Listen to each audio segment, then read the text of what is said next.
Hey, what's up? This is Ricardo at Parts People, and in this video, we'll outline the steps for completing a part replacement on your Dell PC. Visit our website and use this coupon for a 5% off discount.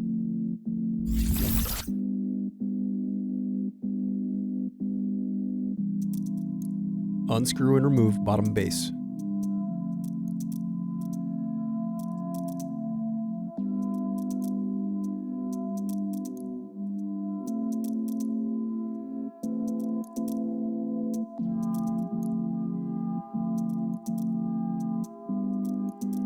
Now unscrew and remove battery.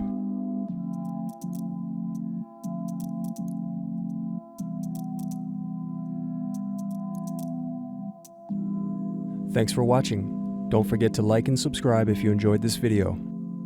And if you need more, check out this playlist to watch other tutorials for your laptop.